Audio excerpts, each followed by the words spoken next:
The March 21st, 2023 City Council Budget Work Session. I now ask City Manager Benda to give us an overview of our agenda today, with a reminder that we do have a public hearing scheduled for 6 p.m. this evening in City Council chambers. Thank you, Mayor, Vice Mayor, members of City Council. Today is the first day of spring, so happy spring to everyone. May not feel quite as springy as it should, but it still feels pretty nice outside. Over the last couple of days, many of you have been out with me and did some budget and brews, and we hosted a couple. We were at, God, where did we all go? We went to Iron and Ale, then Diamond Hill Baptist Church, and then Val's Country Kitchen, and last night Rivermont Pizza. And then this morning I had one for the city workforce. And so they've been well attended, supported. I've seen many of you there, so thank you for participating and getting out there and seeing our residents where they are. The agenda itself, we have a couple opportunities working together with our utilities director, Tim, and also Cedric, our airport assistant director. They're going to walk you through their capital improvement programs. These are separate. They're enterprise funds. You know that Donna has walked you through the CIP. We've gotten some questions there. They're going to tell you about some projects they have. Also is being considered are rate increases. Remember, there are 3 different rates: water, sewer, and then stormwater. That sewer piece, remember, we got in trouble. We pumped poop into the James, and we got in trouble with the federal government. So we're subject to a CSO consent order. What does that then mean? The federal government has certain expectations about a formula that we meet certain standards to include, and Tim talked about this very long tunnel that's going to be dug near U.S. Pipe and Steel, and once it's completed in 2028, Tim, no pressure, 26, no pressure, that may create the proper capacity that we can get out from underneath that order. And he'll talk to you about some operational costs that we've seen in some of the other wind, water, and stormwater as to why we've proposed increasing those rates. And then you may say, hey, Winter, I also see some other considerations, and also the later on this public hearing, he'll talk about that as well. But there's also this project that's out at, it's a bank stabilization phase 2 project. And there's a change order that's been presented by the developer that has increased the overall cost associated with the project.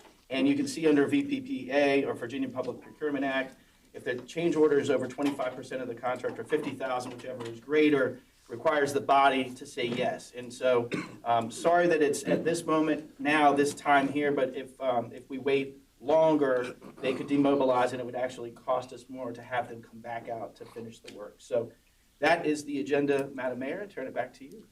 Thank you, Mr. Benda. All right, moving on to our first agenda item, Enterprise Funds Operating and Capital Budget Overview. Mr. Tim Mitchell and Cedric Simon.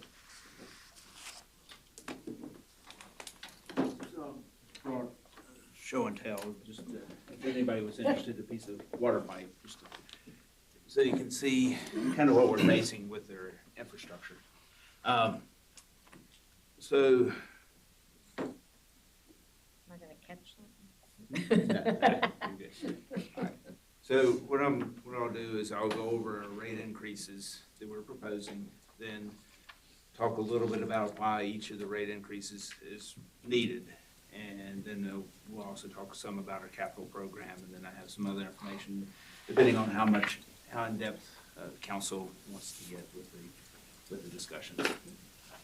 So when we're looking at our rate increases that we're proposing a water volume rate to increase from 277 to 293 per HCF, or 100 cubic feet, and that 100 cubic feet of water is equivalent to 748 gallons.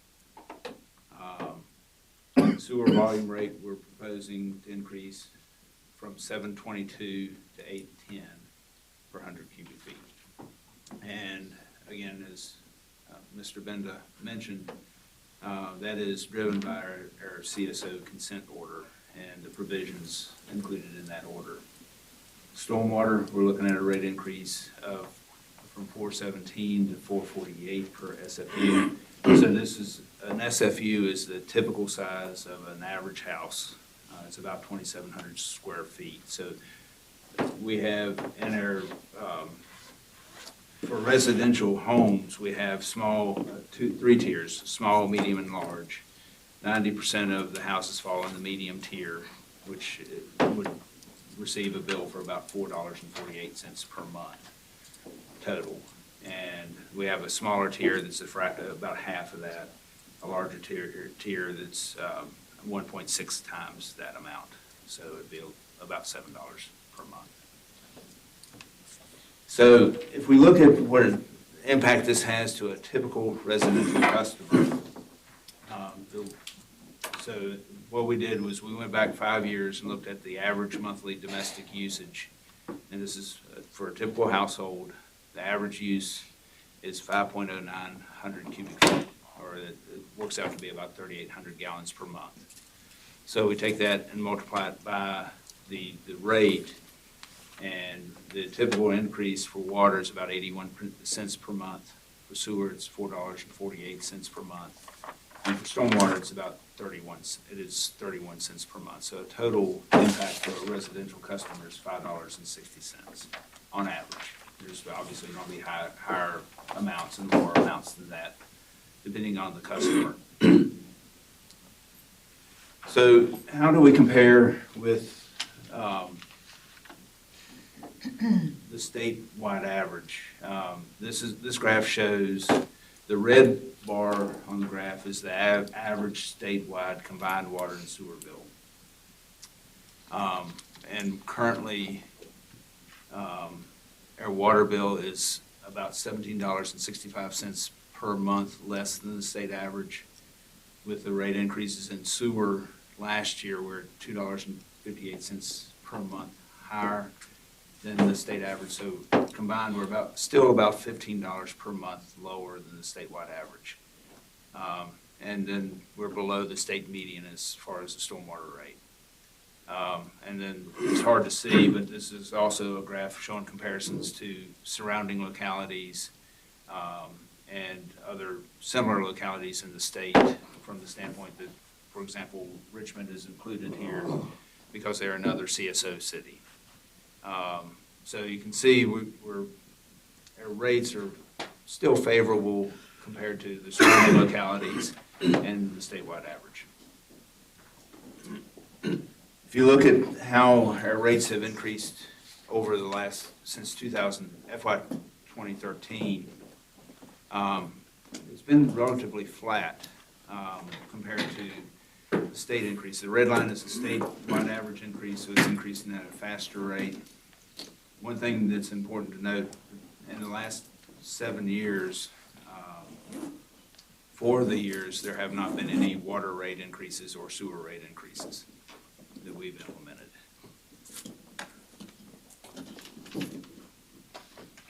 So getting into why the rate increases are necessary, I'll start off with the water fund. Bottom line, our costs are going up. We're not immune to inflation. One of the big items is debt service. So as we have significant infrastructure needs and build more projects and replace more water lines, that's really driving the debt service. Salaries and benefits, this includes the 5% general wage increase that's been proposed. One thing that is a little inaccurate is we are proposing a new IT-related position, but it's actually a repurposed vacant position, so we're not adding to the FTEs in the water fund. So this would help with their cybersecurity efforts and discussions with the IT department.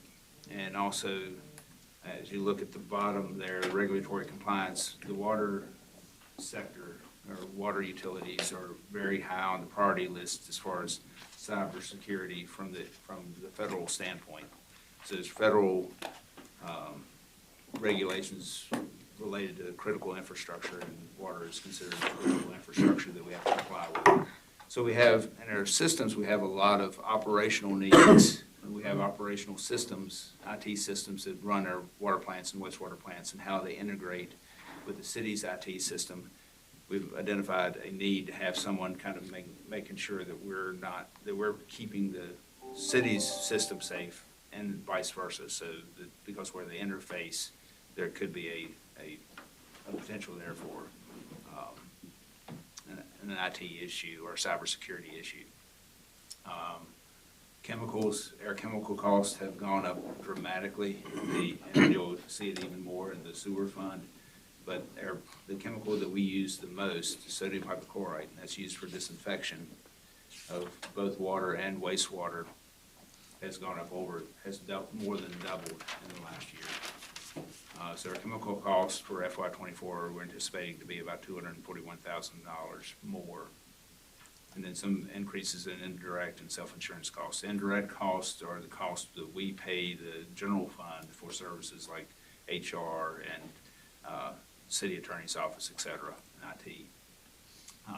And then we're dealing with a lot of regulatory issues that we have to comply with. The lead and copper rule, we have to, one of the big things that we have to do between now and October of 2024, we have to map and identify every water service material, both public and private, and map that on our GIS and make that information publicly available. Forever Chemicals, you may have heard information about this. It's called PFAS and PFOA. These are chemicals that are found almost in everything, and EPA has come out with a new initiative or a new proposed rule for water utilities to limit forever chemicals in the water system to 4 parts per trillion, which is at the they would have gone even lower if you could detect it lower than that, but that's the lowest detection level. So that may be a challenge for utilities across the country. And in fact, I'll be going to DC the next couple of days to talk to legislators about reasonable water and wastewater regulations or legislation. So looking at our water infrastructure needs,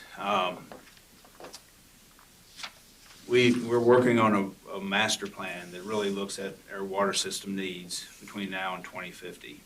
And over the next 5 years, the master plan, looking at condition of water lines, looking at the age of water lines, failure rates, material of water lines, that type of thing. We've identified, the master plan has identified a need to replace 162,000 feet of water line within the next 5 years. That's about 6 miles per year. I have mentioned previously to City Council that our goal is to replace at least 1% of water lines per year. That would result in a 100-year life expectancy of the water system if we replaced 1% per year. Currently, we're only replacing about 2.5 miles per year. So we're looking at a 200-year replacement cycle for our water system. And then the current 5-year CIP assumes that we would replace about 3.8 miles per year. And over on the left-hand side, there's just a couple things that has been in the news lately, and that's related to Jackson, Mississippi. And we're certainly not I don't want to give anybody the impression that we're anywhere near where Jackson, Mississippi is now. But my concern is if we don't continue with the water system renewal, 30, 40, 50 years from now, we could potentially be in the same situation as Jackson because we're falling further behind every year instead of trying to keep even with the renewal pace that we need to be at. Again, just kind of going through the water capital summary, we're proposing about $66 million in capital spending over the next 5 years. About $45 million of that is with the distribution system. And the piece of the pipe that you see at the top of the screen and this pipe as well, one of the challenges that we have is not only pipes breaking, but it's also, this is called tuberculation. It's where there's a corrosion on the inside of old cast iron pipelines. And it's a chemical reaction between the water and the pipe itself. And you get all this buildup on the inside of the pipeline. That impacts fire flow. It impacts water quality. When we have a fire demand or a water line break, a lot of these particles break off and can create an issue with water quality. So you'll see often when we have a water line break in our press releases, you'll see that we mentioned that customers could experience discolored water, and this is why. And we tell people to flush their cold water until it clears. And we also will be flushing our water system as well to try to clear any discoloration. In addition to that, we are proposing about $8.5 million in water facility improvements, and this is maintaining our 2 water plants, our pump stations, and water tanks throughout the city. And I mentioned the lead and copper rule earlier. We're looking at about $1.6 million just to comply with the initial phases of that. There are multiple additional phases of that we'll have to comply with as well. Just looking at our water operating expenses and debt service. The blue is our anticipated operating expenses. After FY24, we assume, and I want to give a shout out to John Rosser, who's our fund accountant, and he puts all our budgets together, and it's very complex, but he's in the audience as well. But after FY24, we assume a 3% increase in expenses,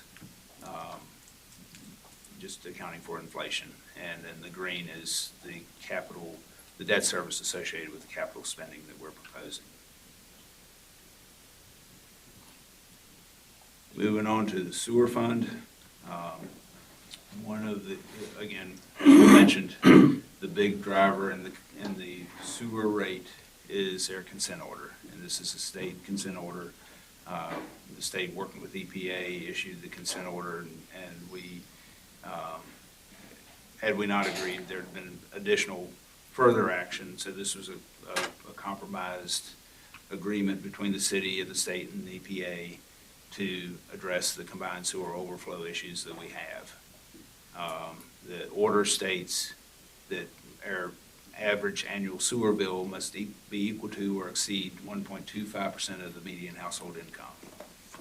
And last year we calculated what we thought that rate needed to be July 1st of 2022. So we increased it to $7.22 per 100 cubic feet. After we went back and recalculated it based upon actual numbers, it should have been at $7.44. So we're already starting off behind meeting that requirement.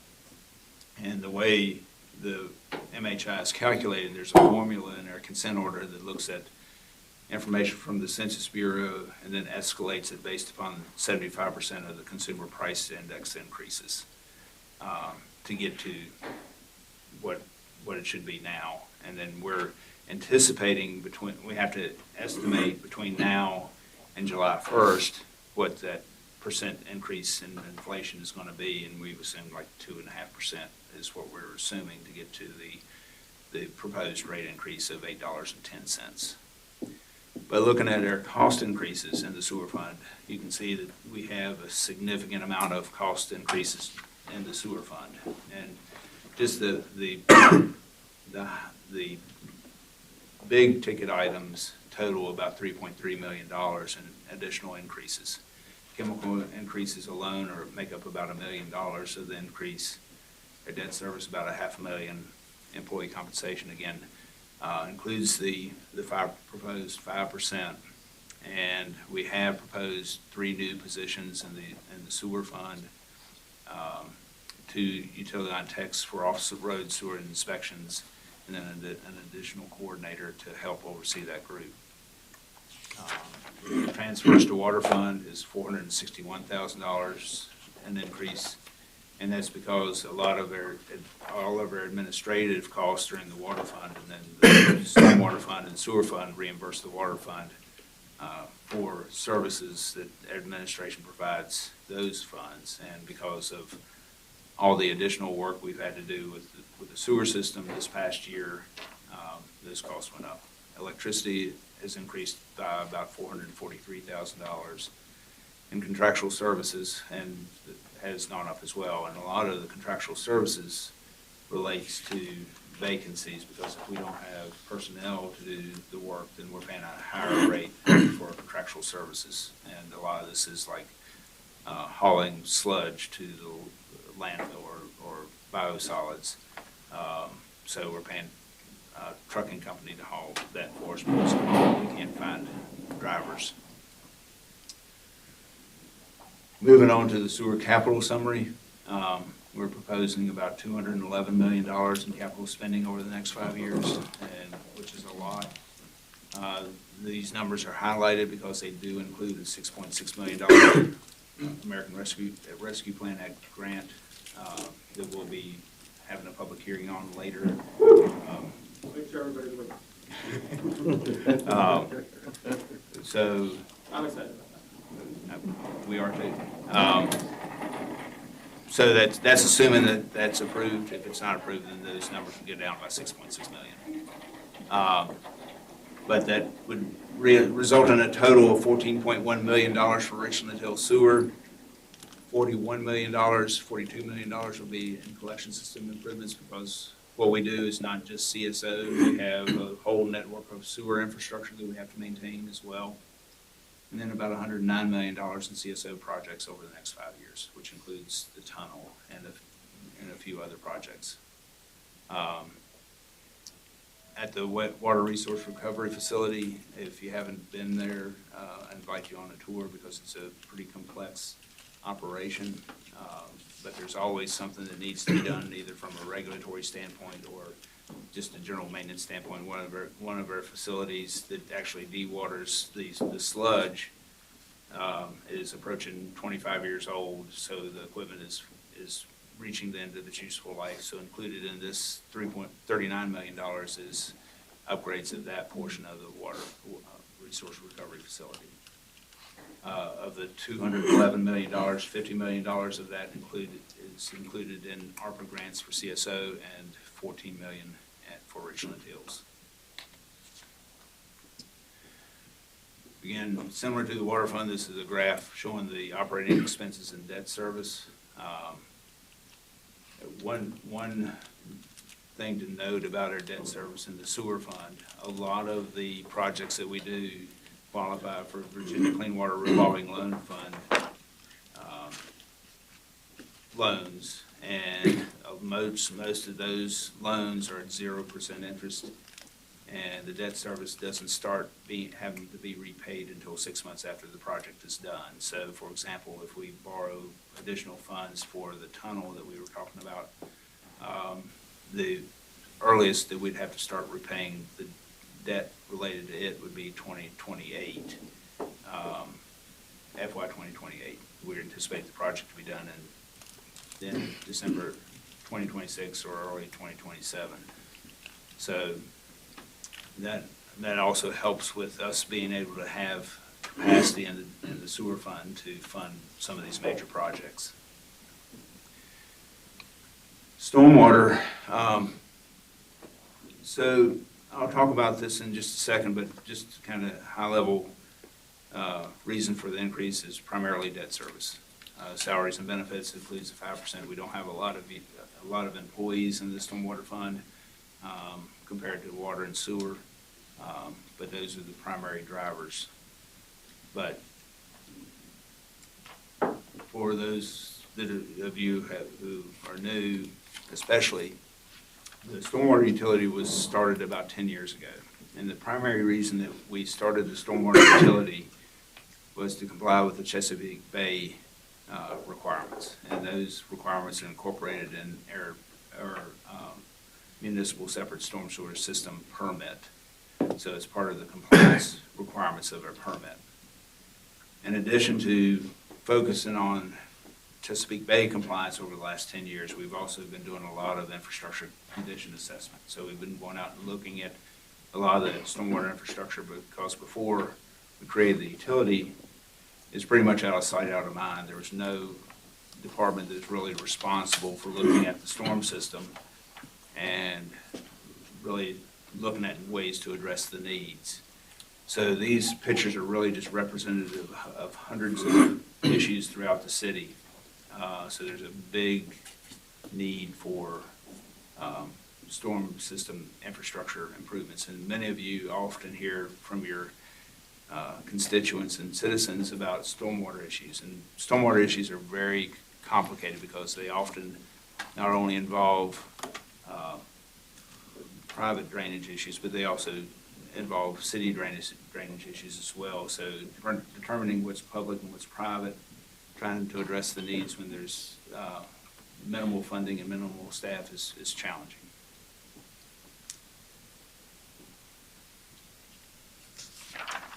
Just to summarize the stormwater capital program, about $8.2 million is infrastructure renewal, and this is primarily dealing with new pipe, new inlets, the primary infrastructure in the city for stormwater. $7.5 million is best management practices. Also included in the 18.2 is like College Park, the infrastructure there for that project, which I think council approved last year. And then another thing that we do is we call it coordinated capital. So, for example, if we're doing a sewer project in a neighborhood, we're going to look at the water system needs and storm system needs, so that when we're in there working on the neighborhood, we try to address all the infrastructure needs at one time, so we don't have to go back. So when we have a project, for example, downtown water line replacement project, there's a lot of funding in there for stormwater too, to help renew some of that stormwater infrastructure. So that gets coordinated with other projects. So one of the challenges with the stormwater fund is that it is a new fund, and there's not a lot of debt now, almost relatively no debt now. But the other side of that is we don't have any old debt that drops off every year. So in the water fund and sewer fund, that helps mitigate impacts of new debt being added when you have old debt that's getting paid off and drops off. The stormwater fund has a lot of new debt with no old debt dropping off. So that's why you see the steep increase in debt service. So if we're going to address our storm system infrastructure needs, there's going to have to be debt associated with replacing and renewing our storm system. Just an overall summary, all three funds are challenged with significant infrastructure needs, rising project and operational costs. And you're just talking about our water system infrastructure, for example. We're the second oldest water system in the country, publicly owned water system in the country, which is pretty cool. But when you look at our infrastructure needs, we're the second oldest water system in the country, so we have a lot of needs. Second to Philadelphia. We still have difficulty recruiting and retaining qualified employees. Our water and wastewater plant operators start at $16 an hour, and we expect them to have a 4-year degree when we hire them to be able to get through the licensure, and it takes approximately 4 years for them to be qualified to be able to operate our plants. Increasing regulatory demands. All three utilities are some of the most heavily regulated divisions in the city. We're one of the most heavily regulated departments in the city. With the proposed increases, we're still below the state average, and the stormwater bill is still below the state median. And that's really the end of the presentation. I have additional slides if council would like to see them, but I'll be glad to pause for any questions that you have. Thank you. I do encourage you folks, if you haven't taken a tour of the treatment plant, do it. It's enlightening. I did it, and one of the few times I was actually glad I wore a mask. Good question. And I mean this a little bit tongue-in-cheek, but I'm playing a little dumb. So we have a mandated increase. We've got to do it on these fees. But then the associated increases are tied to staff, bonuses, not necessarily bonuses, but ongoing costs that then once these mandates were off the CSO, we no longer have to, quote, have those fees at all. So then I'm trying to understand the logic of we've got to do these increases. It's mandated to us, but then it's tied to ongoing costs as opposed to what it takes to do the service. Right. So, trying to answer your question, And as you do, forgive me for interjecting. I'm not disputing the need. I'm just help me understand. So, again, with the way the CSO consent order would work is once we do the last project of the CSO program, then we'll go through a period where we have to basically prove that the infrastructure improvements that we did work and meet the compliance goals of our long-term control plan. And once we do that, then we can get out from under the burden of having to meet the 1.25% of the median household income. The way the consent order is written, all the operational needs come first to be covered by the 1.25% of the median household income rate. After that, and operational needs also includes other infrastructure needs, like maintaining the rest of the sewer system. After that, the idea is that you generate revenue to be able to fund the CSO program. Once that's all done, we're still going to have some debt. We're definitely going to have debt service associated with the CSO program, even though we're not incurring more costs. But we would no longer have to keep it at 1.25%. So if our expenses are less in any given year, we're not obligated to continue to raise rates at that pace. If we didn't have the 1.25% requirement this year, even with the increases in cost, and I don't know what the exact number would be. Tim, I appreciate your answer. We could have done a lower rate increase. So all my neighbors are seeing is that there's a mandated increase. If they're watching, there's a mandated increase. There's ongoing costs associated to it, but we've got to do it.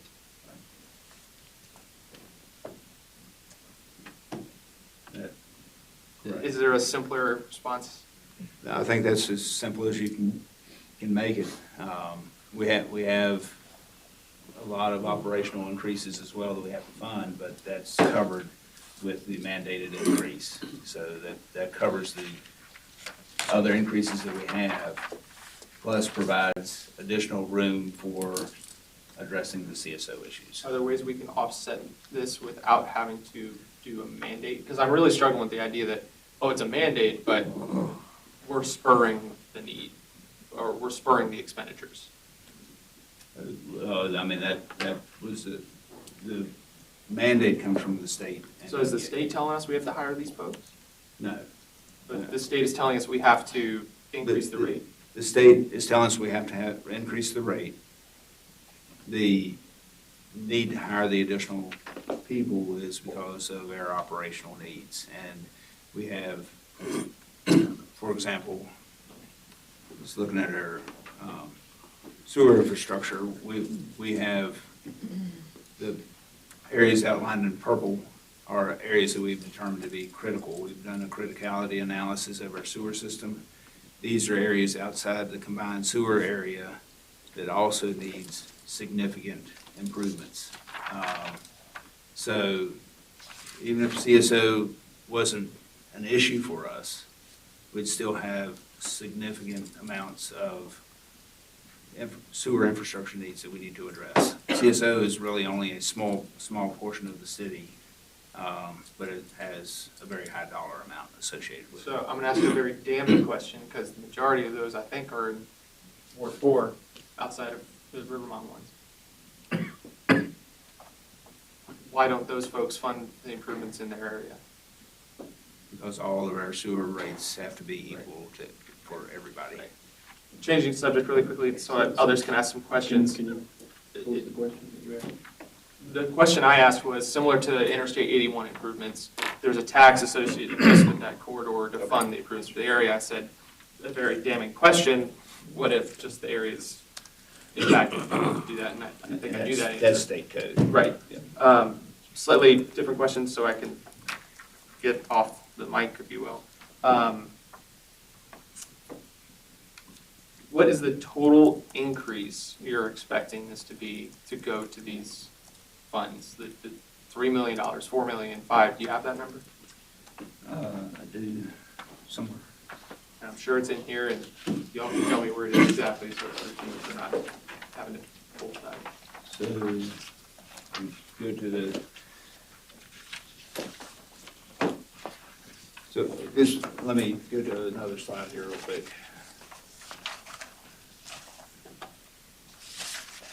I apologize for flipping through these.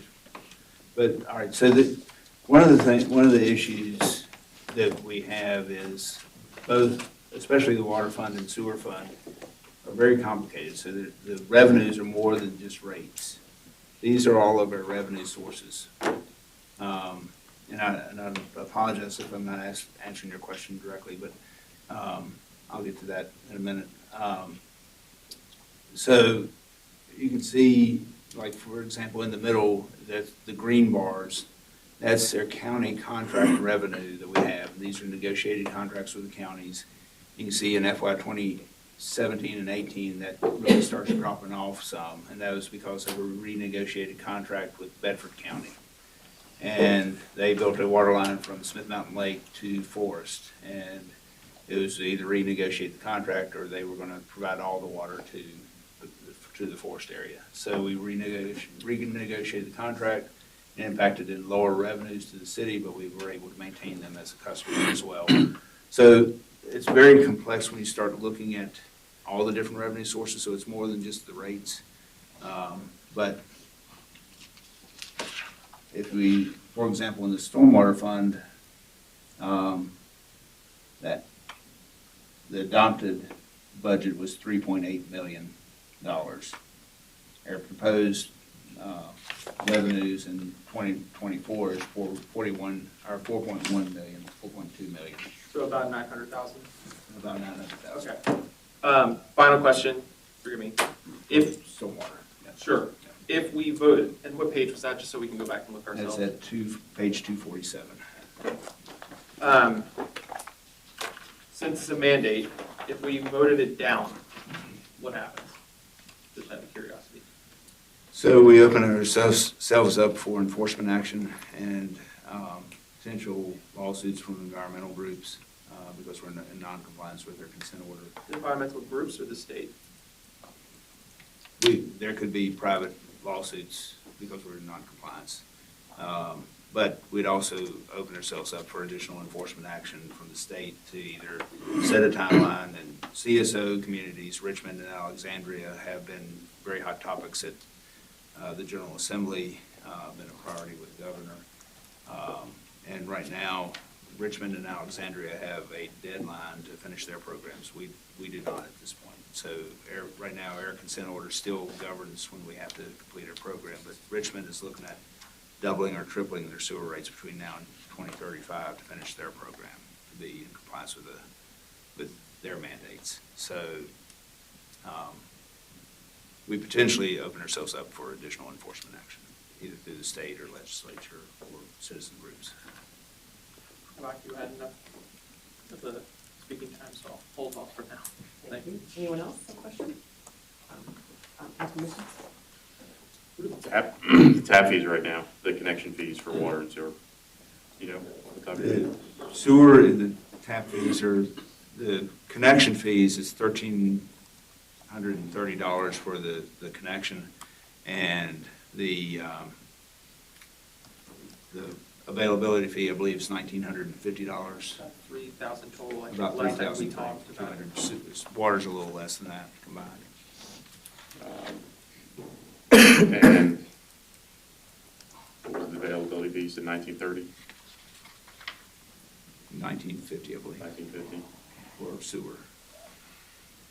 How many of those are we getting a year right now? Not very many. It's a few $100,000 in revenue.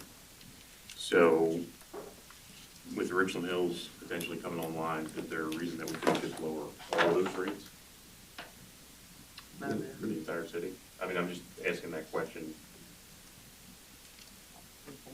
I was going to interject, if you don't mind, Tim.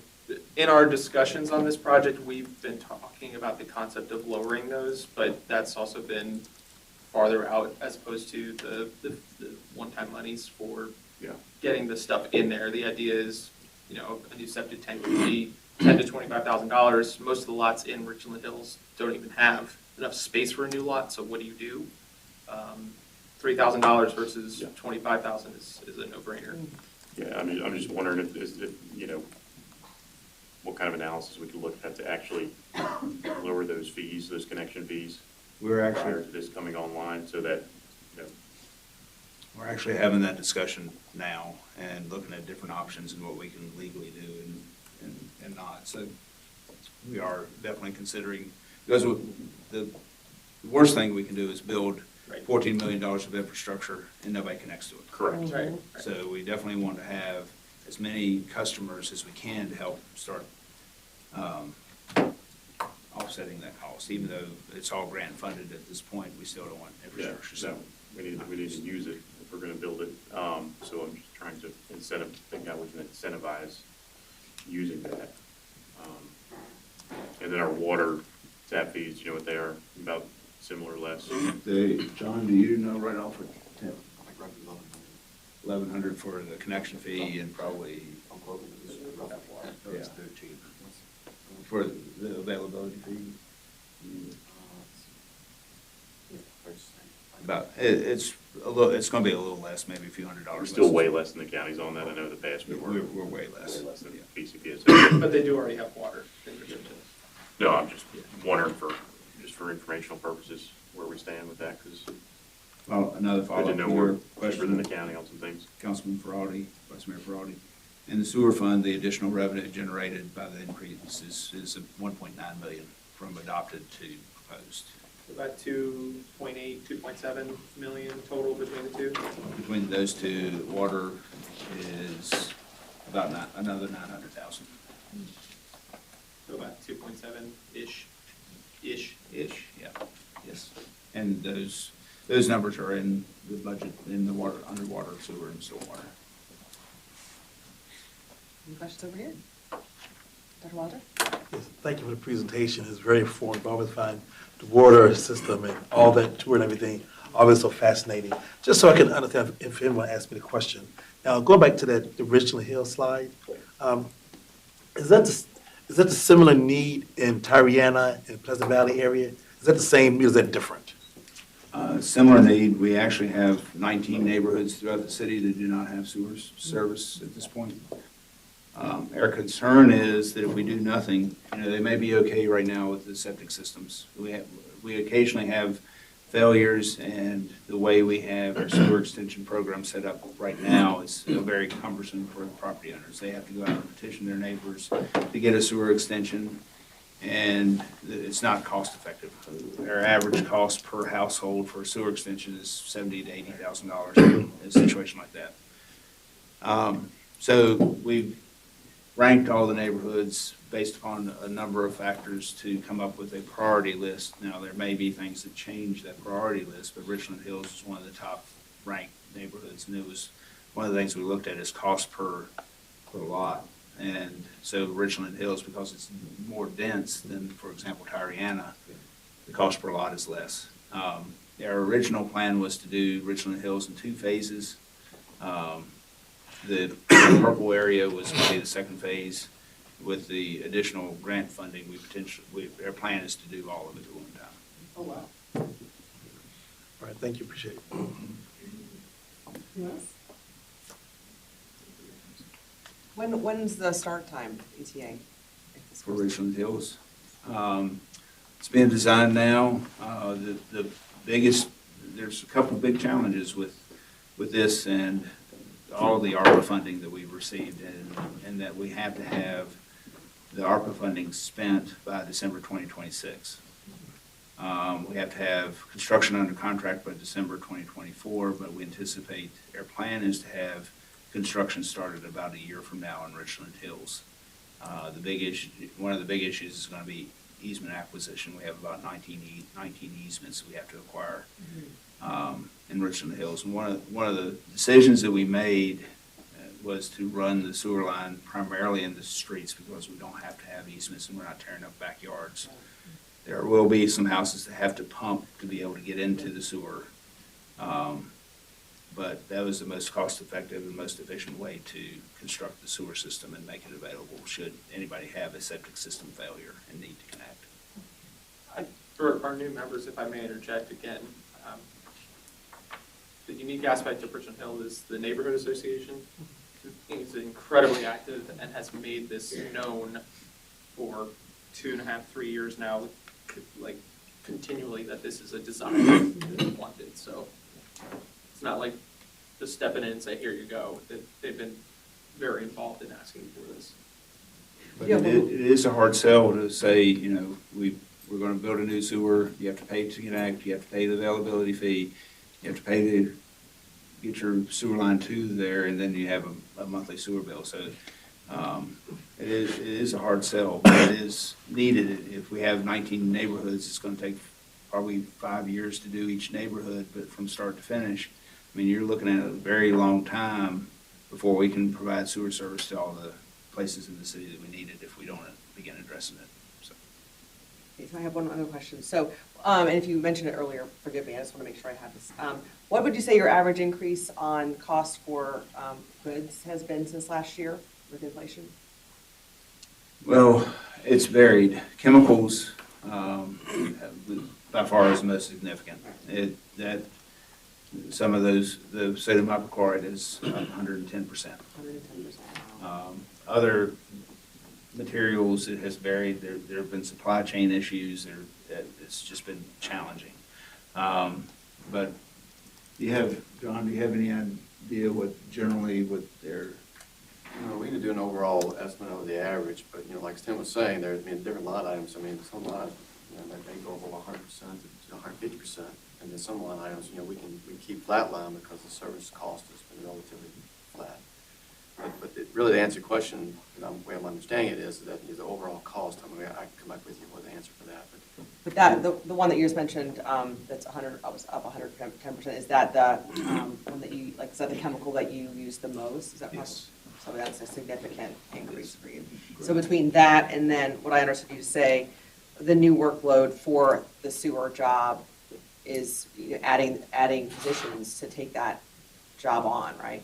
Right, so most of our sewer lines in the city are off-road, or a lot of them are, not most, but a large percentage. So it's very difficult terrain to get to. Hill City, there's a lot of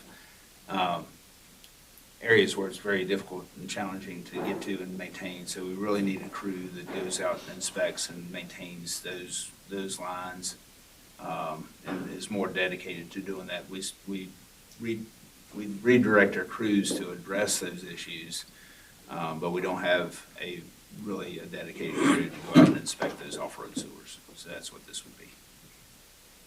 All right, thank you so much, I appreciate it. Anybody else? We're good? Okay. Thank you. All right, Mr. Simon?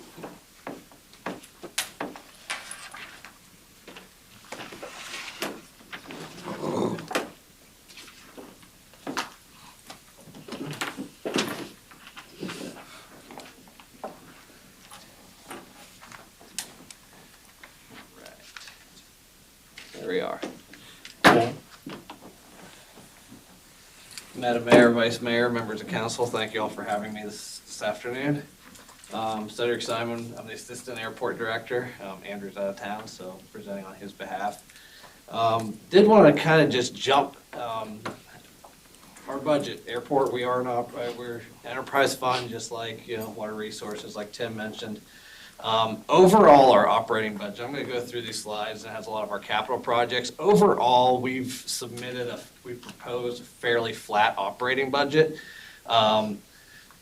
We've had some increases in certain line items, just like Tim mentioned, especially the, I could mirror a lot of what he said as far as the indirect costs go and stuff like that. But really, when I look at my proposal, there's two capital items that I'll get to at the end that are on the proposed budget. But I just want to kind of go through some slides of some things that we're doing out here at the airport. So, again, we're pretty uniquely situated at Lynchburg Regional Airport. We have a 7,000-foot runway, one of the longest runways in the region. Our runway, our airfield is divided into kind of the commercial side, the Part 121 carriers we call them, and general aviation side.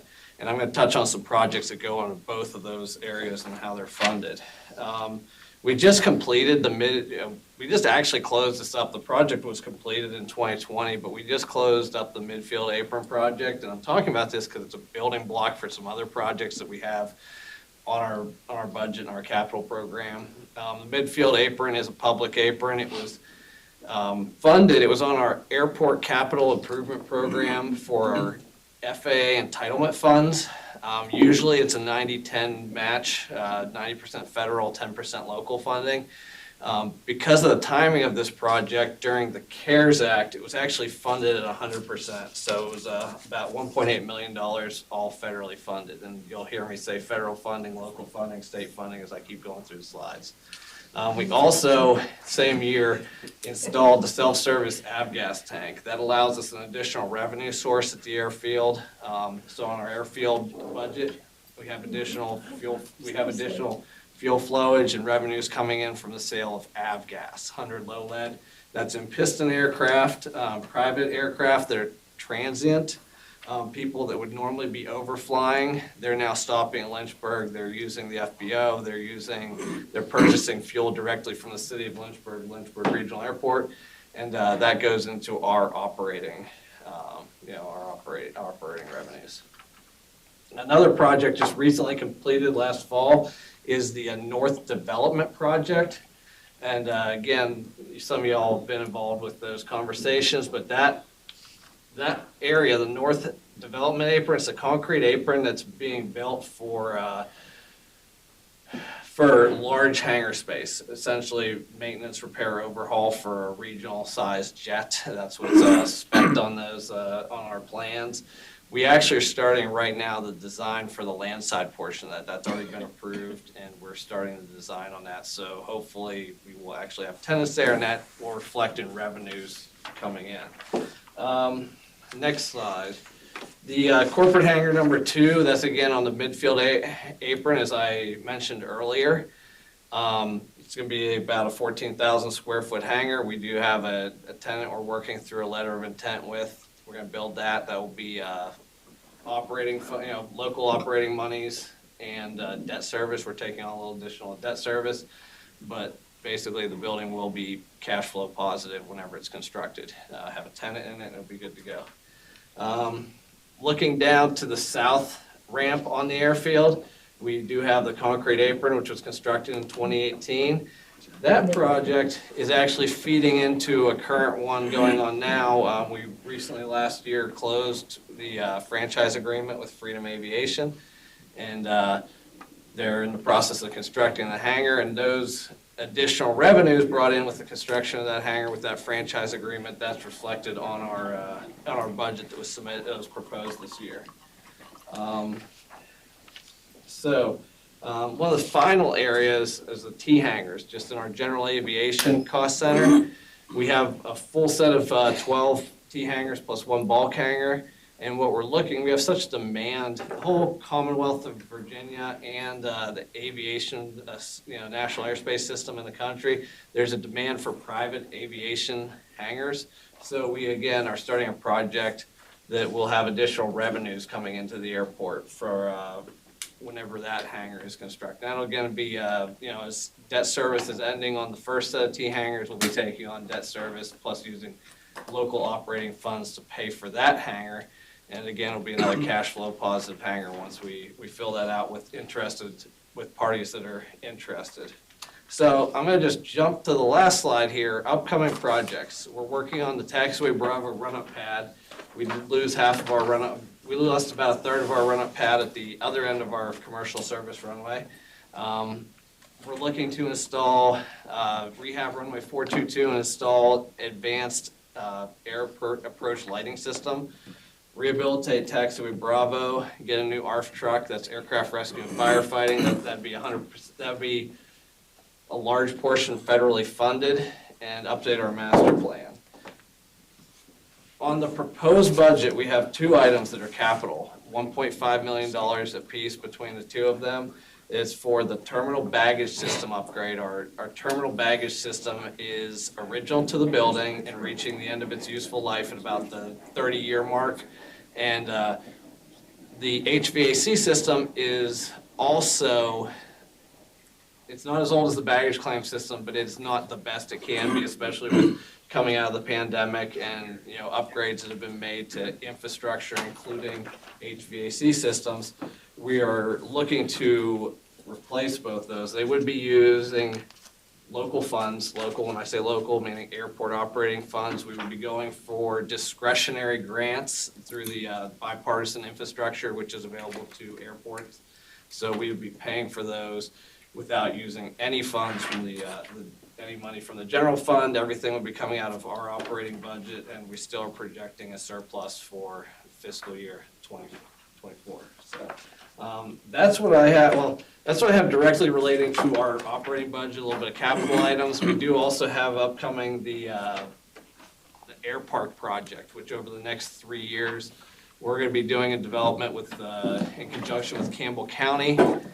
They own a portion of the land, we own a portion of the land, and we're looking to do, advanced air mobility for, and industry in that area. So, again, nothing that's been proposed impacts, there's no request from the general fund. Everything was within our operating budgets at the airport. And I do have some time for some questions if you all would like to ask any questions about the airport proposed budget. Thank you, Mr. Simon. Anybody have any questions? No? Okay, great. Thank you. Thank you. Okay, moving on. Consideration of adopting resolution R23, approving a change order to the Blackwater Creek Bank Stabilization Phase 2. Mayor, if it's okay, I'd ask Tim to come and brief you on it. Yes. It's a timely component, otherwise I wouldn't have you voting on this today. Okay. Thank you very much for allowing us to bring this on such short notice. So this is I want to flip back to a slide that I had in my presentation real quick. Maybe.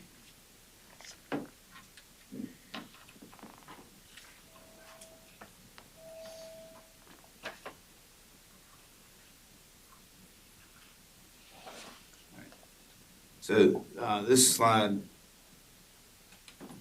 shows a picture of Blackwater Creek, and you can see the rock on the left-hand slide.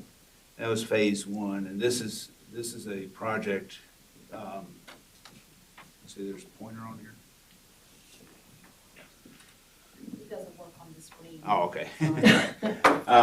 So just beyond the rock, there's a retaining wall that was made of sheet piling, and that has completely collapsed.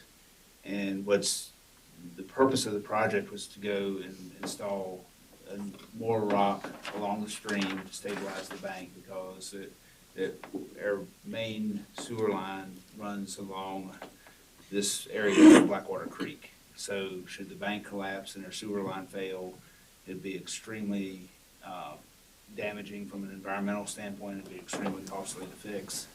So, and it also endangers the trail there as well. So the plan is to remove that sheet piling and continue the rock that was installed there as part of phase 1. And the contractor, when he was working on the first phase, very smoothly, no issues with the subsurface conditions. But as we got into where the sheet piling is in the second phase, there was a lot of subsurface issues. They had to bring in a lot more stone to make a sound foundation for these large boulders to stabilize the bank. And so that's really the nature of the cost increases. It's a lot more material that the contractor had to install as part of the project. And there's some time associated with that, his time to bring in the material. There's also more material that had to be excavated and removed that was not suitable. So that's again, the nature of the change order. And the total of the change order is $124,214.45. And because of the Virginia Public Procurement Act, it's greater than 25% of the total project. So in order to keep the contractor moving, so he's not working at risk of not having the change order approved, we expedited trying to get the change order to City Council for approval. And I'll be glad to answer any questions, but our recommendation is to approve the change order so the contractor can keep working. Thank you very much, Mr. Mitchell. Does anybody have any questions for discussion? Vice Mayor Crowley? We know it's probably in here, but just so we're all on the same page, where are these funds coming from for the adjustment? Out of the sewer fund, capital project program. Anyone else? Do you need this now, or do you need, A vote now would be great. Can you make a motion to approve the change order? Do I have a second? Second. Any further discussion? Okay. I guess just one thing, it is about a 32% increase, and I realize there's things that happen, and so hopefully you're keeping an eye on all the projects as they're going. That's a significant change. I mean, that's not just, change orders normally you kind of pretty minuscule. I mean, this is a third of the whole cost of the project yet again. Yes. So, and I recognize, sometimes that happens where you are unfamiliar with the terrain and whatnot, but, with the Procurement Act, didn't they probably bid on this, right? They did bid on it, yes. And so there's, they were installing it based upon the construction Yeah. documents and the plans called for an estimated amount of material to be installed, and the amount was much greater than, because of the subsurface conditions. And we didn't do any type of geotechnical work on this project to determine subsurface conditions in advance because of, from a cost-effective standpoint, the geotechnical work would have been pretty costly. So when you put this out for bid with the Procurement Act, everybody had the same bid, regarding the same amount of material? Or did they have to kind of say, hey, we're going to use less material than others and got the bid that way, or was it? It would have been an estimated quantity on the bid form. So, for example, they'd have so many cubic yards of a certain type of stone, and they would bid based upon that amount of stone in the bid form. So if the other bidders would have bid on the project, they would have been bidding the apples to apples comparison. This will complete the project, right? This will complete it, yes. Yes, sir. Councilman Dolan? This is just a curious question. When you get these bids, do you look into the history of the person that's making the bid, whether or not they have a history of underbidding projects or? So by law, we have to take the low bidder. Now, in some projects, for example, the big tunnel project, we're going to pre-qualify contractors to bid on that because that's a specialized project. So in a lot of projects that are very complex and very expensive, we'll pre-qualify bidders to make sure that they have the capacity and history of being able to do the project. In a project like this, it's typically the low bidder. Thank you. Any other questions? No? So we're going to go ahead and do a voice vote, and I'm going to start with Dr. Wilder. Yes. Yes. Councilman Nolan? Yes. Councilman Hutchinson? Yes. Councilmember Mischins? Yes. Councilman Taylor? Yes. Vice Mayor Crowley? Yes. And I will say yes. Thank you very much. Thank you very much. Thank you. Okay. Now, moving on to then item number 3, fiscal year 2024 proposed budget reconciliation. We are coming to our first round of reconciliation. So like last year, we will work around the table acknowledging each of you and your question to ensure ease to the process. Before doing so, I would like to ask Donna Witt to reflect the surplus question because I went to all of our budgeted brews. There were 4 of them, and they were actually really great to attend. Our staff did a wonderful job. I appreciate all your hard work. There was a specific question every night about the surplus, so I wanted to ask Ms. Witt to maybe do some clarification on the question because people were asking every night about the actual specifics of the surplus, 60 million, 40 million. So would you just clarify for the purpose of that question being asked each time, Ms. Witt? Yes, so, I think citizens have heard different numbers, it seemed like, from these budget brews, and they had a lot of questions of what is it really? And so we provided this analysis that shows at the end of fiscal year 2022, unassigned fund balance was $66.4 billion. And then we also reflected to say that the first about 25 million of that is our rainy day fund. And that doesn't go anywhere. It sits in the account and is invested by staff. And so it's available should there be another flood, another derecho, or something that would be an extenuating circumstance when we would have to dip into those funds. Also, City Council, it shows, what we provided shows when things were adopted for the 2023 budget that shows the pay-as-you-go capital, the 2-cent real estate tax rebate. Was part of the funds that were spent, and then some one-time operating expense, and then also the correction that we needed to make to pay some funds back to the water resources funds based on kind of some inaccurate keeping track of how vehicles were paid for, and some insurance money. So we wanted to make sure we got that right. Also, and that takes us down to about $23 million. And then in this proposed budget is an estimated use of about $21 million of this one-time funds. And then what you have provided there is a list of exactly what's in that $21.3 million. The first 11 million of it is the pay-as-you-go capital. We talked about that in the last couple of meetings. And on the back of the sheet that you have is a list of those pay-as-you-go capital projects. And then also is the motor vehicle license tax relief for $1.5 million for 1 year. The personal property tax to 90% was another $500,000. The trash fee tax relief for 2 years, so that's another $5 million. And then also you've heard about the self-contained breathing apparatus that the fire received a $900,000 grant for. It's going to require about another $1 million to fully fund the full replacement of those apparatus. So that would be a one-time cost that would be provided out of these funds. Also, the PD take-home vehicle program, the startup cost is about $900,000.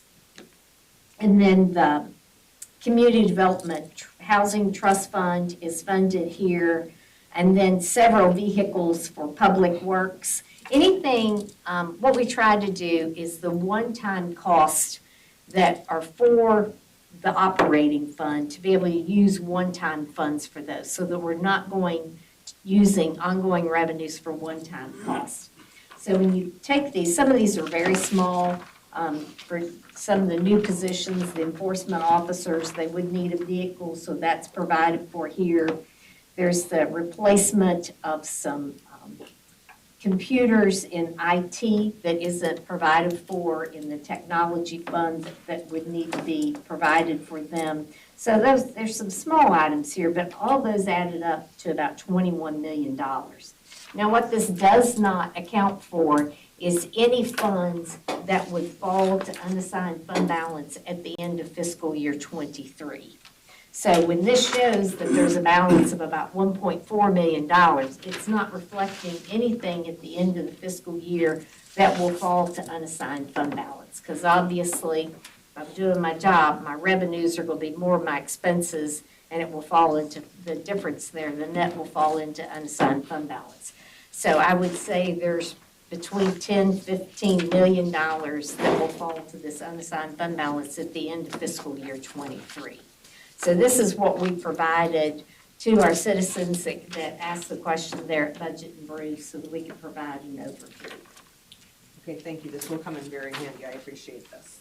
The other question I wanted to ask was of Mr. Patrick, because the other consistent question that we saw at all four Budget and Brews, which were at Iron and Ale, Diamond Hill Baptist Church, and Val's Country Kitchen, and at Rivermont Pizza, was the distinct difference between what the counties offer and what the city offers. Because we've seen it actually at the council meetings as well as a comparison between the rates, our real estate rate.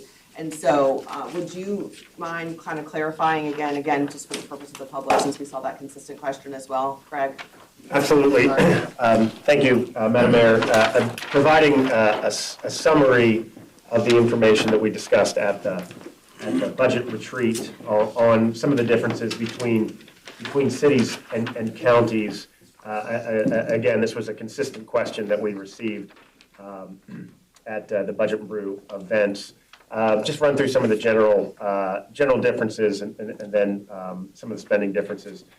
Cities really are the economic, arts, and culture hubs for their regions. So a lot of the reasons that some of our surrounding counties have flourished is because they are the suburban communities that exist because Lynchburg drives the economic activity in the region. Cities naturally provide a higher level of services to residents. It's really stark, as an example, in public works, refuse collection, bulk pickup, trash pickup, the vacuuming of the leaves, which is a very, I think, a pretty unique service to the city. State funds cities and counties differently.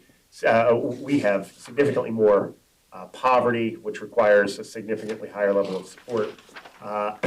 Tim mentioned it here. We have the second oldest publicly owned water system in the nation, which is pretty cool, but it also means that from an infrastructure standpoint, we have the second oldest water system in the nation. So keeping up with those infrastructure costs are pretty demanding. And then from an economic development standpoint, there are some significant differences in cities and counties, the biggest of which is land.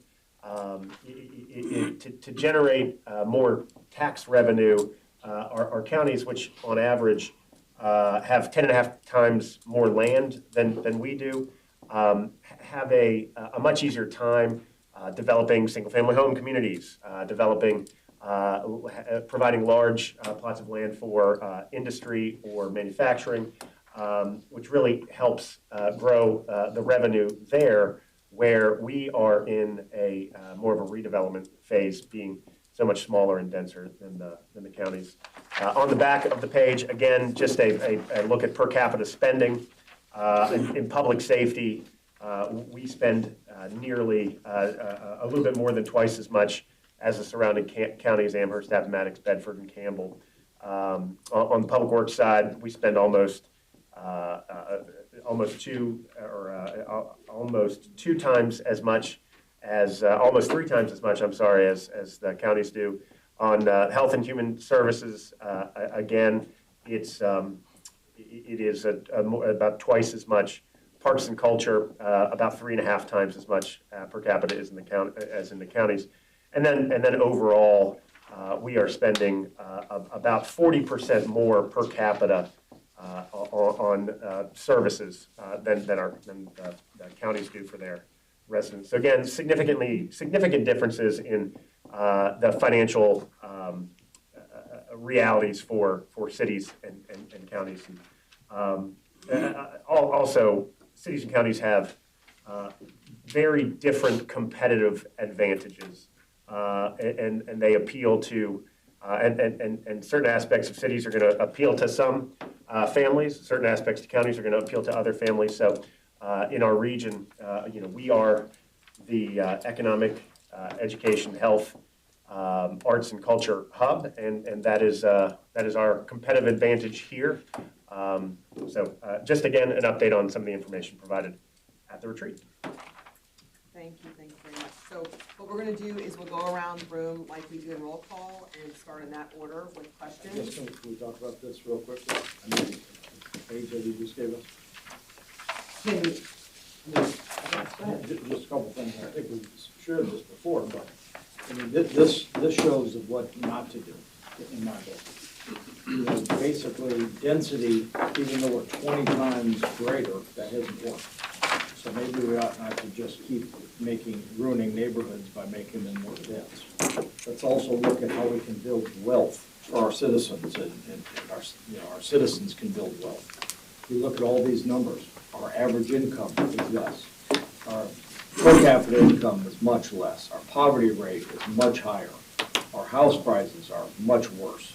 Maybe we need to start doing something a little different, because what we're not doing is allowing our citizens to build wealth. So that's what this tells me. Okay. Dr. Wilder? Start us off? No items? No items to ask? Okay. No, Nothing? I'm gonna wait and see how this develops. Okay, Councilman Huddleston? So for what now, what are we talking about? We're just gonna start the process of the reconciliation. I mean, I guess if we go to some of these pages, I think the biggest thing, that we really got to focus on, because the budget really doesn't help.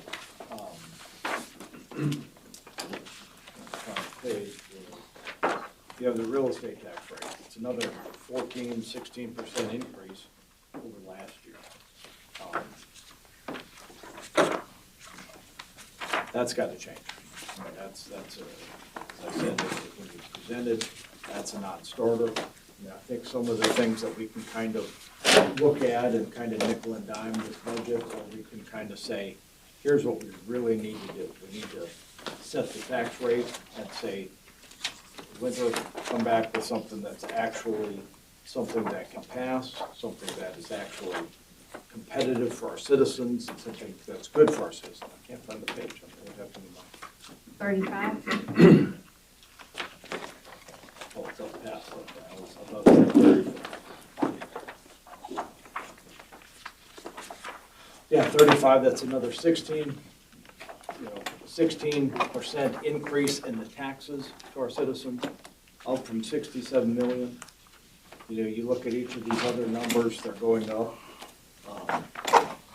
Property taxes, the car taxes, local sales taxes. So the budget is growing. The budget is growing because we have more revenue just from like inflation and whatnot, but we can't put another burden on our citizens. So we have got to come up with an ability to say, let's set the tax rate. From that, we can kind of sit around for the next 3 months and talk about all these hundreds of pages of items and say, hey, let's cut this out because this is too big of an increase. Or we can actually say we need to actually have tax relief for our citizens, which means it's got to be less than that 92 cents, which is the tax equalization rate. So that's where we have to at least start, which is, what's that from here? What's the tax equalization rate from here? What's the amount, about 10 million, 9.3, something like that? 92 cents. Yeah, I mean, the rate, but what is that total? Close to 10 Between million. 92 and the $1.05? The dollar. So 13 cents times 750. 750, 748, that's almost 10 million, 9.75 million. So I think that would be a better use of our time, but that's my thought. Where we actually say, hey, this is the big one. Then we can look at other tax rates and whatnot. But if we can focus on saying, let's not raise the real estate tax rates. Let's not raise the tax burden on our citizens. And I know lots of times people will say, oh, well, we didn't, we lowered the rate. Oh, nifty. Well, anybody who remembers fourth grade, you remember formulas. And this formula on page 35 shows the tax rate times the value. When the value goes up and the tax rate stays the same, that means a bigger tax burden. So so if the values go up tremendously, we have got to lower that rate so it's not a bigger burden on our citizens. They've had that bigger burden for many years, and I think it's a new day. I think it's time for us to say, let's have the city government live within its means. And even if we take that out of the budget, even if we take that increase, the real estate tax increase out of the budget, there's still 5 to 6% that the city could grow and still utilize for funding. So I think that would be a better option, a better use of our time. If we can go through every little item and whatnot, I think that would be a better use of our time, just personally. Councilman Pistons?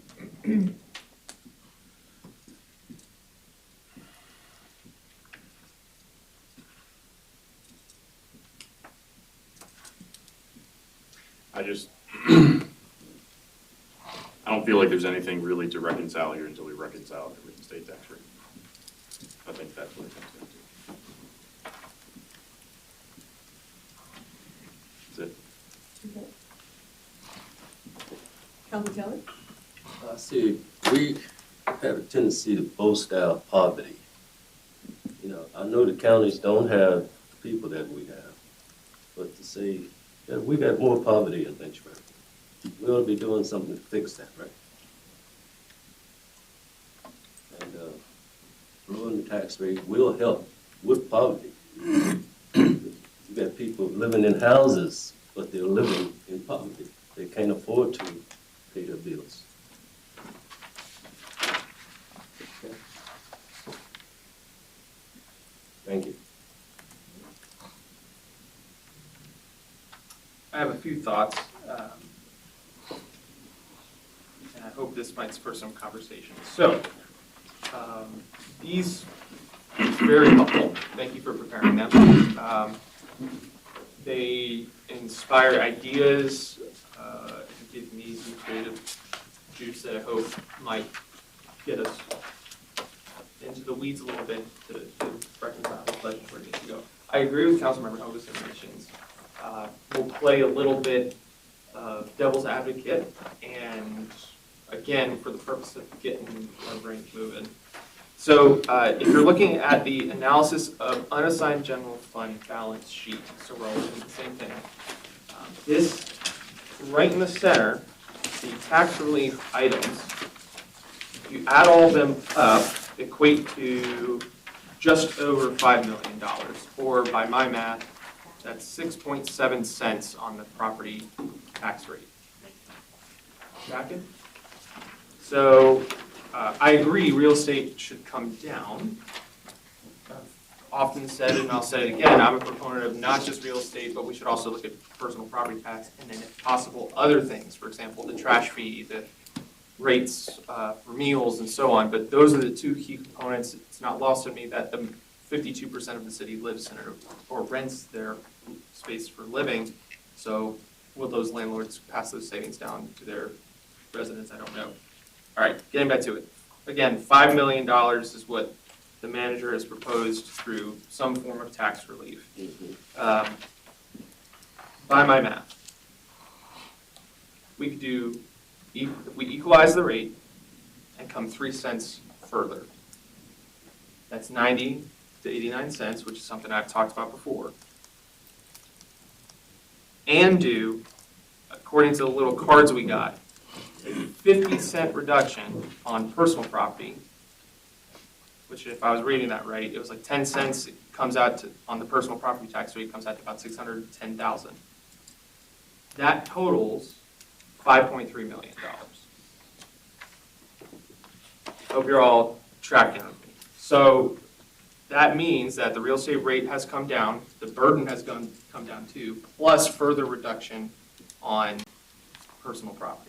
Those are the two big levers I think we can engage with this budget if we do nothing else. So with that being said, is it possible to do that given the fact that there's $10 million going into pay-as-you-go fund? We're expecting more dollars in leftover funds in the end of fiscal year 23 and then projecting out for fiscal year 24. Hope you're all tracking. The rates to be. I'm saying if we did 90 cents on real estate, oh, what is it? I'm sorry, I had it on my phone. 1.5 million less.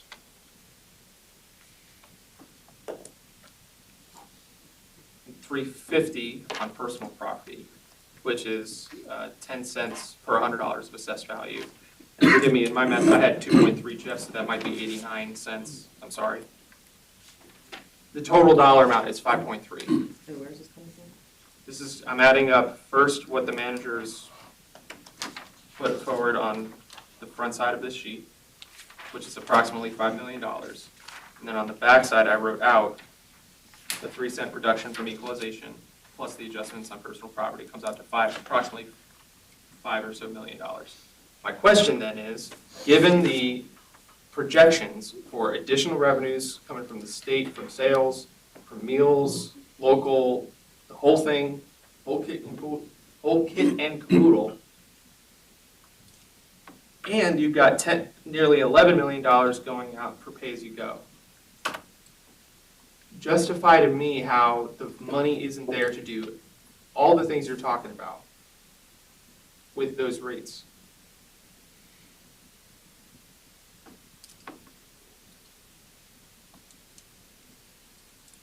Do we keep talking now, or do y'all? That's honestly my question.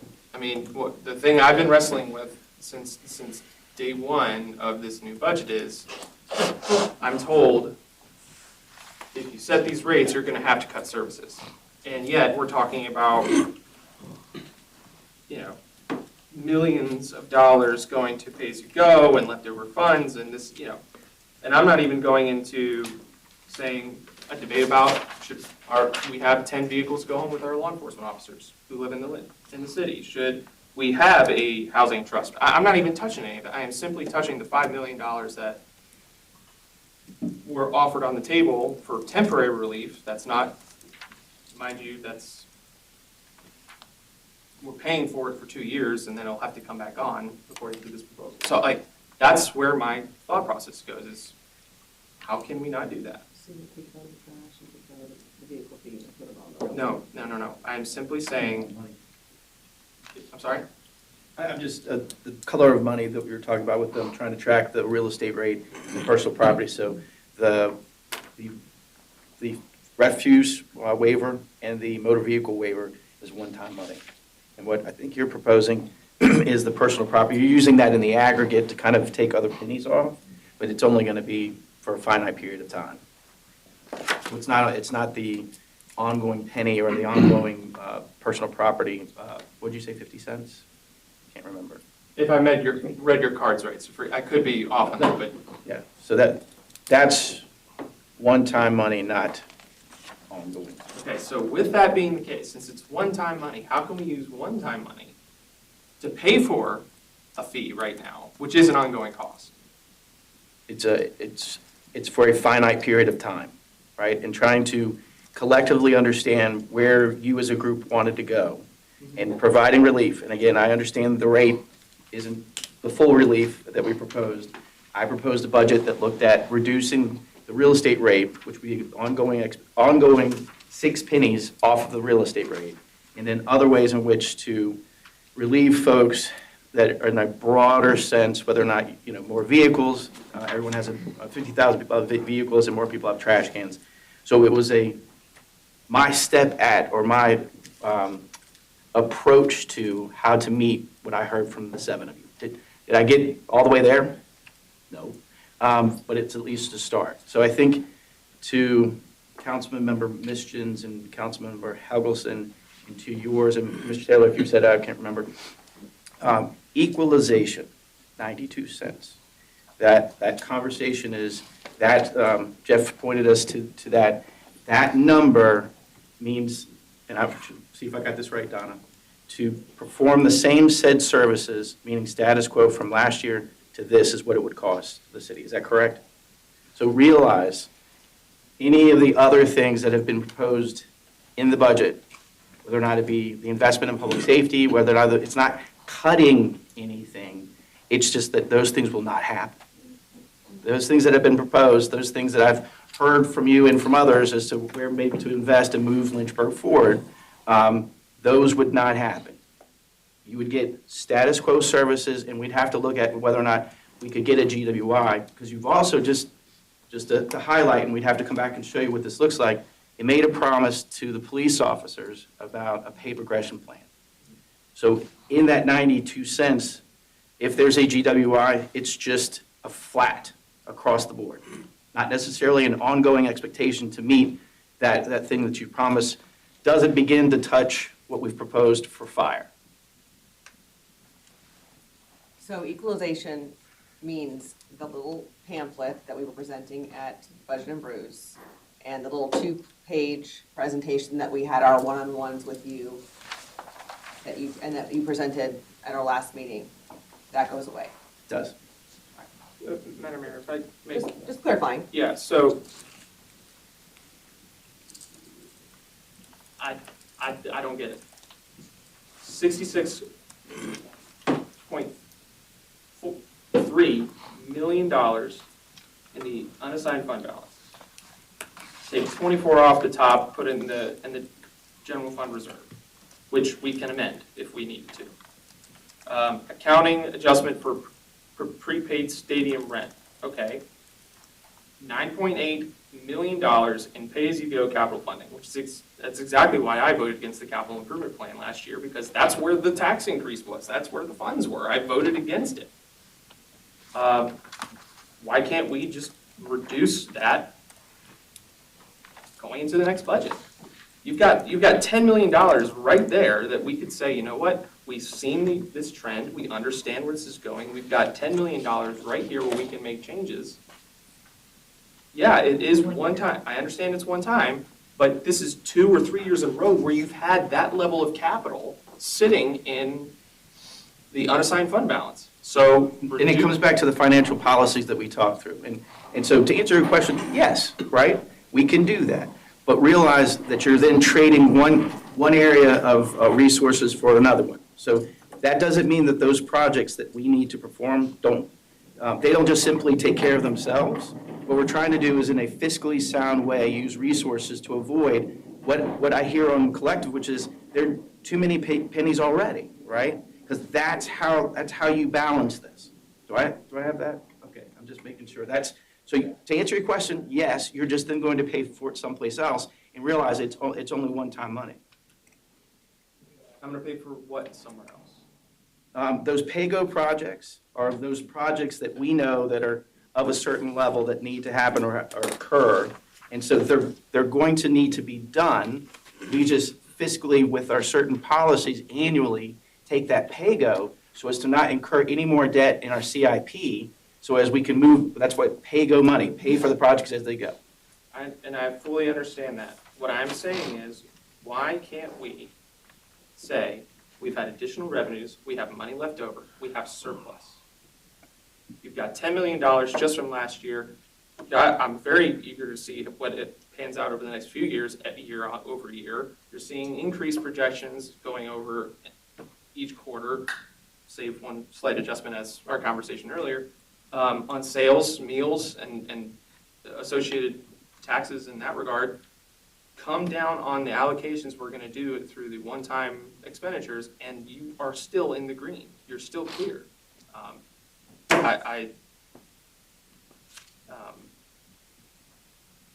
I'm not tracking. I guess that's what I'm saying.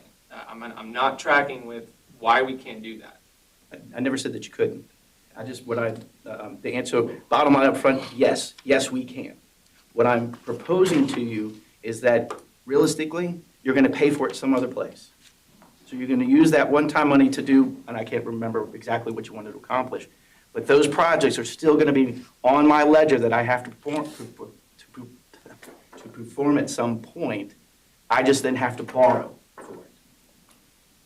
Or we don't do all of them. Or we don't do all of them. Which is what my family and everyone else's family has to be doing right now with their homes because of the tax burden on their house.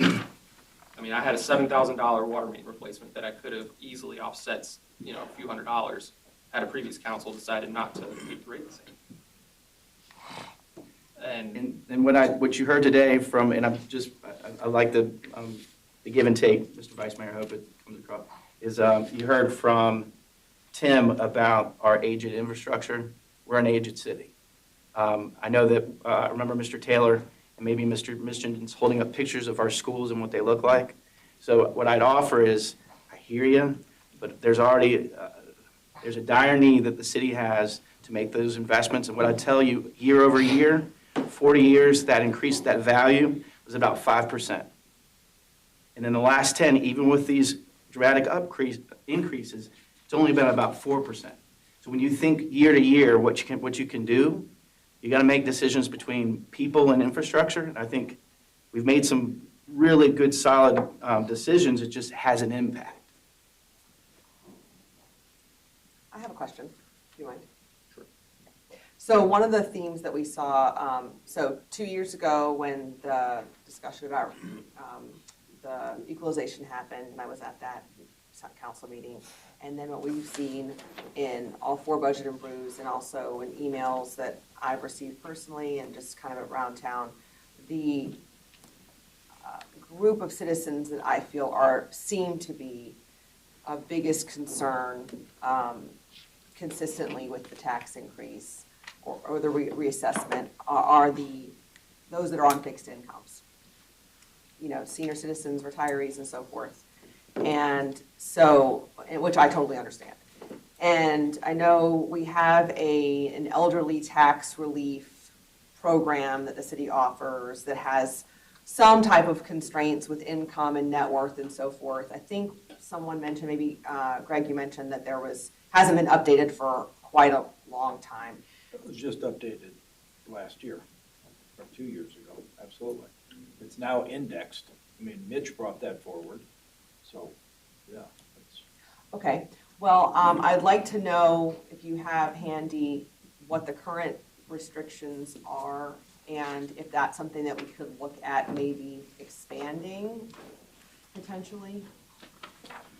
That's quite frankly a really small number, and it's only for folks that are disabled and over 65.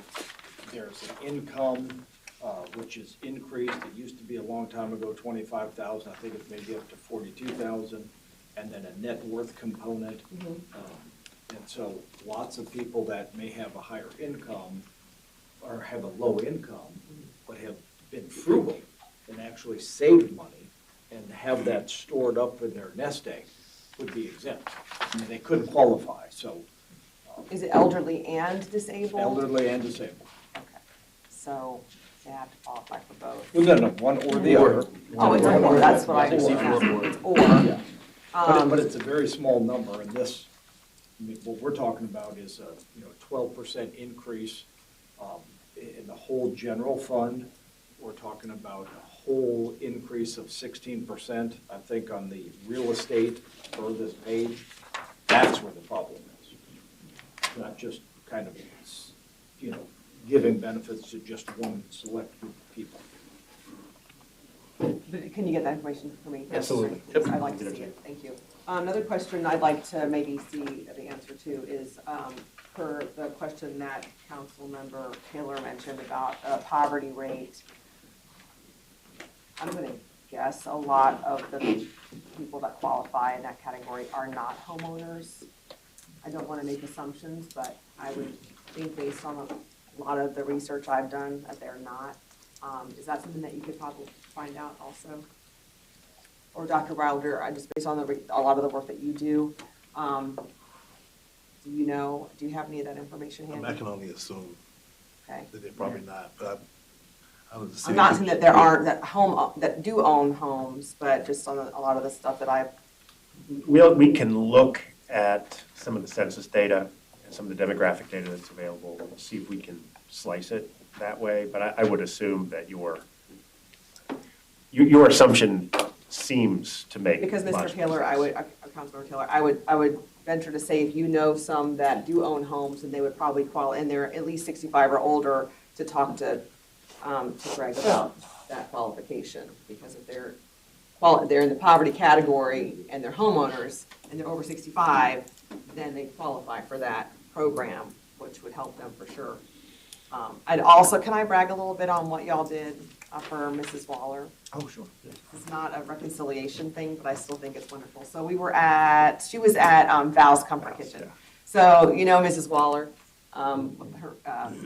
Doris, I just know her by Mrs. Waller. She works downstairs, or does she work there or just kind of hang out? No, she works in the tailor shop downstairs. Yeah, she works downstairs. And she came to the Budget and Brews and was talking about how she pays for her trash service, but she's not strong enough to put her trash can out. She doesn't have the strength to do it. It's just she keeps her trash can outside of her building, and then she buys trash bags. And then I found out today from Mr. Patrick that she puts her trash bag at the top of her steps and has to roll them down the bottom of her steps, and then one of her neighbors has to put it out to the street. And through the work of our city, they found out that she qualifies for a program, would you like to elaborate on that, please? Yeah, I'm not sure the exact name, but if you have some physical incapacities, you can qualify to have curbside or door front service for your trash pickup. So going forward, starting with her pickup tomorrow, the refuse collectors will go to her front door, we'll take her can down, we'll tip it into the truck, roll it back up so she can use it going forward. Yes, so they were able to fill a need for her, and I thought that was wonderful. So if we go to 92 cents, we probably can't have that service anymore. Yes, Representative Crawley. Question, on the manager's proposals for tax relief. If I paid for the motor vehicle license, $32.50, I think. what is that again? I'm Sorry, sorry, it's, remember the decal that once a while was had, and then Governor Gilmore and some things had changed? Remember they had to scrape, maybe you weren't here, but, so there was a decal, and so the decal went away, but the license fee associated with the car remained. You just don't get the decal any longer.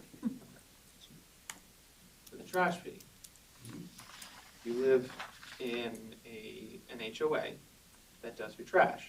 Do you get this reduction? Great question. There was a couple landlords that were at some of the budget and brews. I think even with the real estate rate component, it's whether or not that owner decides to pass that savings through. So it's on that private person. There was conversation that some said that they would, and, well, so. Yeah, I know for my HOA, it's a no. Right, right. So that's something to consider. I find it interesting, we say we want to go into this discussion and have, a dialogue about working through this budget. And two of the loudest voices that I've heard on this new council are mum and only saying, just cut the rate and then come back to us. I hope we can have more dialogue about what it takes to get there and meet the needs of especially public safety. So I do invite you all to contribute. I share your desires to get the real estate rate lowered and equalized and lowered beyond that. But I need you guys, I need everybody on this council to be a part of this conversation. It can't just be me and the mayor. So I just wanted to offer that to everyone. Dr. Baldwin? I just want to reiterate, I've said it earlier, at the last SFI, I didn't see need to repeat it again, but I think I appreciate the efforts that the city manager and his team has put forth in making various cuts as far as reductions overall, where it just doesn't affect persons who are property owners, but through the trash, through the water, and through the decals, and the personal property tax. It's a wide spectrum of cuts for our community, so I appreciate that. I appreciate those efforts. One thing I love with the growing city, and sometimes I'm just so afraid we're going to get to the point where we're going to get so focused on that tax rate and don't worry about anything else. Don't worry about, and when I go to the meetings in Diamond Hill with the neighbors, they want to know about the trash pickup more than anything else. Know about potholes being fixed. They want to know about street lights. It's always about this.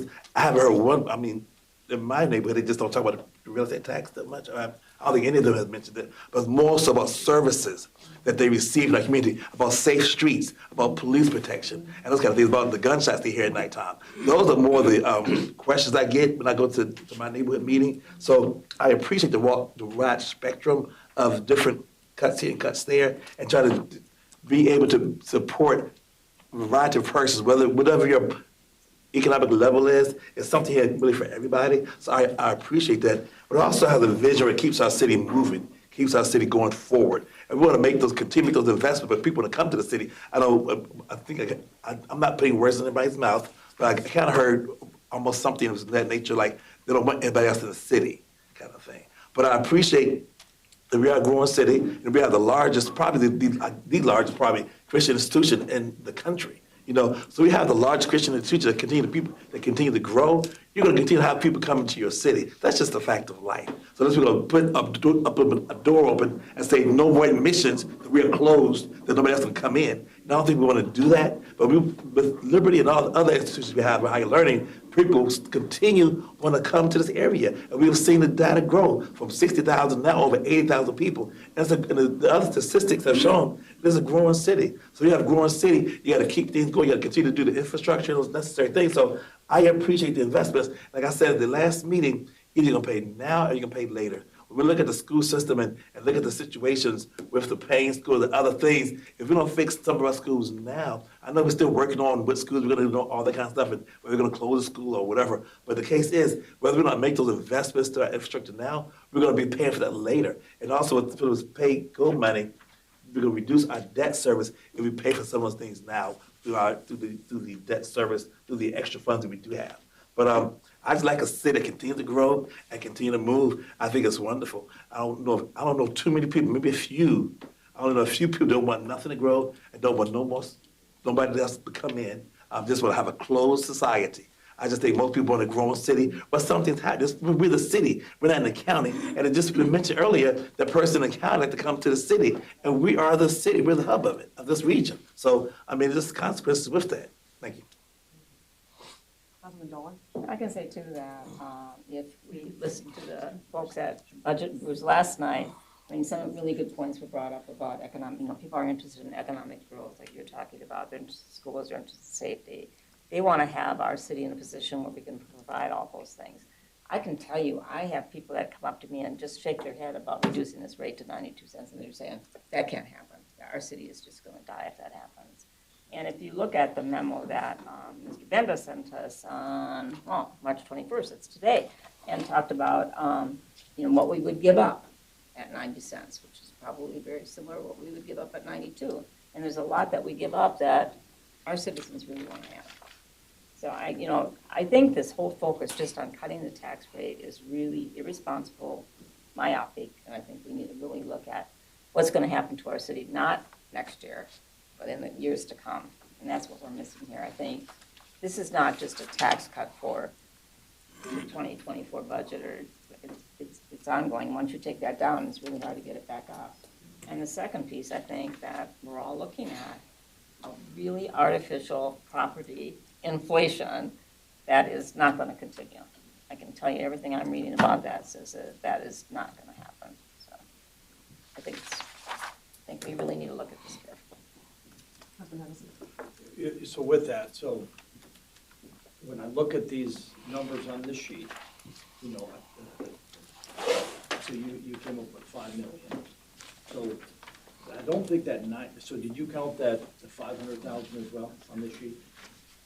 The only two numbers I think we can really count on these was the 1.55 and then the first year of the 2.7 million, which is basically 4.25 of this number. Because the 500,000 is not a tax relief. I mean, that is, you look at the car taxes on page 36, they're going up 2 million. I don't think we can count the 500,000 as one-time relief. So, but I think to your point, Chris, the 4.25, 4.25 million, you can't count next year trash because next year's budget. So what we can count for this year, I think, is 4.25. Just those two items.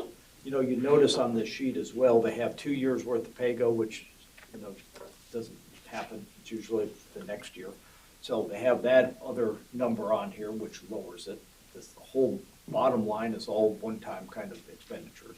But back to this budget, and back to, rather than listening to this dire prediction that I'm hearing over on my left, is that if we do 90 cents, the world will end. If we do 90 cents, you know how much this general fund budget grows? 5.8%. Still $12 to $14 million more than the previous year. So I don't understand what dire predictions are going to happen if we have extra almost 6%. And so with that being the case, and some of these items, what we need to do with this budget is we have a whole new council, a whole new vision. I think what needs to be done is to say what is really necessary. And And you mentioned about public safety, which I think totally as well. So just because we're doing all these other things doesn't mean we can't focus on what is best. I think what is best is for the government to focus on things. Focus on the public safety. Fantastic. That means maybe from an operating budget and not just a one-time, dropping a project, but an ongoing operation. That means we cut out other things that are an ongoing operation. If we think this is what's critical because our citizens' safety, and we all campaigned on the safety of our citizens, I think that is critical that we focus on making sure that the citizens are safe. We've also campaigned on the fact of tax being efficient with the resources. We can't come out and say, oh, we're going to increase the tax burden on our citizens. They're already stressed enough. Some of these services need to be probably looked at. I mean, our city manager is not here. Where did he go? Okay. So the city manager, that's why we hire a city manager. So if we come and say, here's what the revenue is, we're not going to put a bigger burden on our citizens. We're not going to raise the taxes, and raising the real estate tax means over 92 cents. Even if we lower it to 90 cents would actually be some relief. That's only lowering it $1.5 million. Hopefully we can do more than that. But if we do that, that's actually the ability for the city manager to still have about 5.8% increase from last year's budget. And by the way, last year's budget was a pretty big budget. Look at these numbers on here. Look at every year when we look back at these budget numbers. This budget has grown tremendously. Sure, there's other things, there's critical things that we need to do in the city. What we need to do as a city council is to focus on what's essential. And a 5.8% increase to me is a pretty sizable increase in the city budget. And I think we can actually live with that very generous increase in the budget. From that, we can then look at some of these other items that are, this sheet, there's lots of things that I may probably, I know we just got these sheets, but, some of the items that we've been spending money on for a long time, maybe we ought to do something different. We talked about, people campaigned on improving the schools. We've thrown lots of money at the schools for a lot of years. Maybe we need to really try to figure out how we can improve them. We have our Zillow ratings, which is by greatschools.org, that ranks our schools. You mentioned that how do we help a community grow? Years ago, people moved to Lynchburg and flocked to Lynchburg because they would look at the ratings of our school system. And they would say, holy smokes, these are great school systems. You're not going to the county. Our school numbers have dropped to an average somewhere around 2 on Zillow, on the greatschools.org. And when people are looking at investing and buying a house and moving to a community, they pull that up on Zillow. That's it. Real estate, the biggest real estate website. They click on it and say, what are my local schools? They click on it and say, oh, that's a 2. And then you go to the county where you pay a fraction of the taxes, and then you have 3 times the numbers on the schools. And that is something. So we need to actually look at the money, but we also need to demand accountability in our school system to improve our schools. I mean, because we can't be settling for 2s anymore on our school ratings. We'll take one final comment. Yeah, Councilwoman I Dorothy. just want to say this. So you're willing to sacrifice no increase for city employees and their compensation. So I just mentioned 5.8%. No, you're, the way we have better schools, by the way, is that we pay our teachers more and we do more for the schools.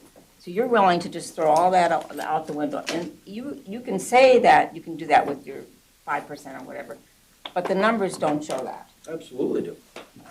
The numbers do on the general fund. When you look at the numbers, it went from last year's adopted budget of 223, wherever that number was, and up to 250 million. I mean, that's a sizable increase. If we do, and what we're doing is putting that on the backs of our taxpayers and on the burdens of our citizens, which we've heard loud and clear from. So, Okay, we're going to have to recess because we have a special call meeting downstairs for our public hearing. So we will recess for now and reconvene in the House chamber. We're gonna be done. We're done with the done. budget Yeah. meeting. We're done with our budget meeting.